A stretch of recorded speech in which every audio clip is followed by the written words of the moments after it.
Praise the Lord.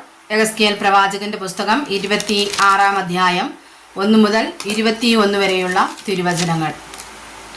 11-ാം ആണ്ട് 1-ാം തീയതി യഹോവയുടെ അരുളപ്പാട് എനിക്കുണ്ടായതെന്തെന്നാൽ, മനുഷ്യപുത്ര, യെരൂശലേമിനെ കുറിച്ച് നന്നായി ജാതികളുടെ വാതിലായിരുന്നവൾ തകർന്നുപോയി. അവൾ എങ്കിലേക്ക് തിരിഞ്ഞിരിക്കുന്നു. അവൾ ശൂന്യമായി തീർന്നിരിക്കയാൽ ഞാൻ നിറയുമെന്ന് സോർ പറയുന്നത് കൊണ്ട് യഹോവയായ കർത്താവ് ഇപ്രകാരം അരുളി ചെയ്യുന്നു: സോരെ, ഞാൻ നിനക്ക് വിരോധമായിരിക്കുന്നു. സമുദ്രം തൻ്റെ തിരകളെ കയറി വരുമാറാക്കുന്നത് പോലെ ഞാൻ അനേകം ജാതികളെ നിന്റെ നേരെ പുറപ്പെട്ട് വരുമാറാക്കും. അവർ സോറിൻ്റെ മതിലുകളെ നശിപ്പിച്ച് അതിൻ്റെ ഗോപുരങ്ങളെ ഇടിച്ചു കളയും. ഞാൻ അതിൻ്റെ പൊടി അടിച്ചുവാരി കളഞ്ഞ് അതിനെ വെറും പാറയാക്കും. അത് സമുദ്രത്തിന് നടുവിൽ വല വിരിക്കുന്നതിനുള്ള സ്ഥലമായി തീരും. ഞാനത് അരുളി ചെയ്തിരിക്കുന്നുവെന്ന് യഹോവയായ കർത്താവിൻ്റെ അരുളപ്പാട്. അത് ജാതികൾക്ക് കവർച്ചയായി തീരും. നാട്ടുപുറത്തുള്ള അതിൻ്റെ പുത്രിമാരെ വാൾ കൊണ്ട് കൊല്ലും. ഞാൻ യഹോവയെന്ന് അവർ അറിയും. യഹോവയായ കർത്താവ് ഇപ്രകാരം അരുളി ചെയ്യുന്നു: ഞാൻ വടക്കുനിന്ന് രാജാതിരാജാവായ നെബൂഖദ്നേസർ എന്ന ബാബേൽ രാജാവിനെ കുതിരകളോടും രഥങ്ങളോടും കുതിരച്ചേവകരോടും ജനസമൂഹത്തോടും വളരെ പടജനത്തോടും കൂടെ സോരിനു നേരെ വരുത്തും. അവൻ നാട്ടുപുറത്തുള്ള നിന്റെ പുത്രിമാരെ വാൾ കൊണ്ട് കൊല്ലും.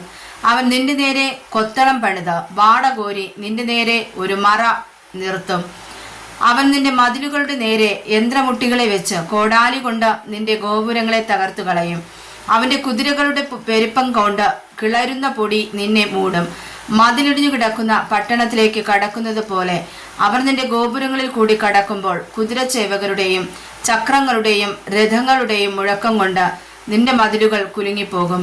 തൻ്റെ കുതിരകളുടെ കുളമ്പ് കൊണ്ട് അവൻ നിന്റെ സകല വീഥികളെയും മെതിച്ചു കളയും. നിന്റെ ജനത്തെ അവൻ വാൾ കൊണ്ട് കൊല്ലും. നിന്റെ ബലമുള്ള തൂണുകൾ നിലത്ത് വീണുകിടക്കും. അവർ നിന്റെ സമ്പത്ത് കവർന്ന് നിന്റെ ചരക്ക് കൊള്ളയിട്ട് നിന്റെ മതിലുകൾ ഇടിച്ച് നിന്റെ മനോഹര ഭവനങ്ങൾ നശിപ്പിക്കും. നിന്റെ കല്ലും മരവും മണ്ണും എല്ലാം അവർ വെള്ളത്തിൽ ഇട്ടുകളയും. നിന്റെ പാട്ടുകളുടെ കോശം ഞാൻ ഇല്ലാതാക്കും. നിന്റെ വീണകളുടെ നാദം ഇനി കേൾക്കുകയുമില്ല.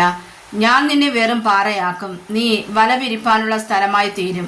നിന്നെ ഇനി പണികയില്ല. യഹോവയായി ഞാനത് കൽപ്പിച്ചിരിക്കുന്നുവെന്ന് യഹോവയായ കർത്താവിൻ്റെ അരുളപ്പാട്.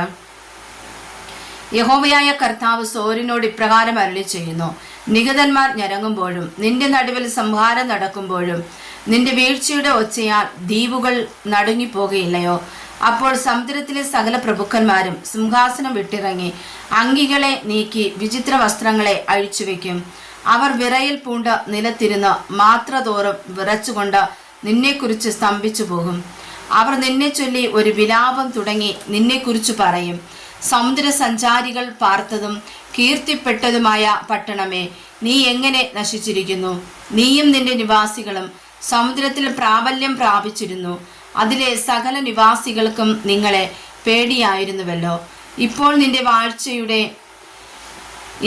നിന്റെ വീഴ്ചയുടെ നാളിൽ ദ്വീപുകൾ നിറയ്ക്കും. അതേ, സമുദ്രത്തിലെ ദ്വീപുകൾ നിന്റെ നിര്യാണത്തിങ്കൽ ഭ്രമിച്ചു പോകും.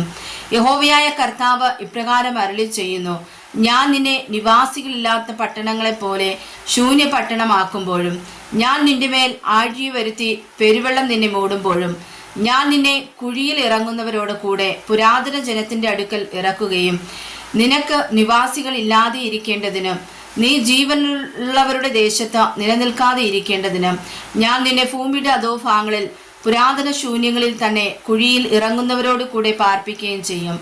ഞാൻ നിന്നെ ശീഘ്രനാശത്തിന് ഏൽപ്പിക്കും. നീ ഇല്ലാതെ ആയിപ്പോകും.